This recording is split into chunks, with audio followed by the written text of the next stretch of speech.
airport actually already is below the floodplain. Tweed New Haven Airport sits right on the New Haven and East Haven city line and sits just 12 feet above sea level. Tom Rafter is Tweed's director. There have been flooding issues in the existing terminal area. Again, there's a creek or river that runs right below, threatening not only the airport and airline operations, but nearby homes, something New Haven Mayor Justin Elliker says the airport has helped fend off. If you picture the airport being kind of like a bowl, it collects a lot of water before it impacts the surrounding neighborhood. And if it weren't for the tide gates that are there now, the airport would regularly flood. The houses around the airport would regularly flood. Tide gates to keep the Long Island Sound water where it belongs, which is not on the Tweed runways. A heavy rain during a high tide is a constant threat. The fix? To move the terminal from the airport's west side in New Haven to its East Haven side. The plan? To raise it up. It's also going to be built on stilts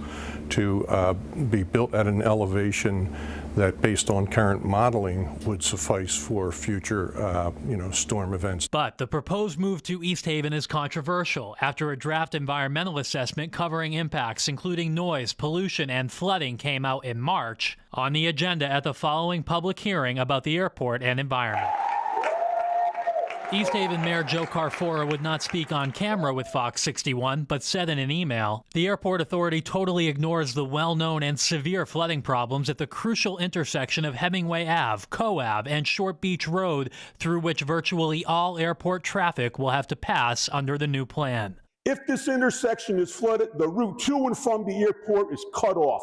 Now the FAA will make a determination on, is the environmental assessment appropriate, or do they need to go deeper and do an environmental impact statement? Striking a balance between the neighborhoods around the airport and expanding opportunities for jobs, the economy, and travel with the arrival of Avelo Airlines. It's not only that there are more flights going to places that people want to go, but they're actually affordable flights. Flights that pose a problem for Tweed's current runway. Avelo has to take what's called a weight penalty, where they may not be able to fill all of the seats on board the airplane. Due to runway limitations that exist currently at Tweed. In a letter released in the environmental assessment, Avelo writes, the current runway length allows Avelo to carry full loads to and from Florida destinations only when the conditions are good. Operating an airline into the New Haven Airport only in good weather is not a sustainable business plan. With an extended runway, they could fill all of the seats, and so therefore have more passengers with the same or less amount of flights. The environmental assessment pared back the proposed expansion to avoid tidal wetlands near the airport.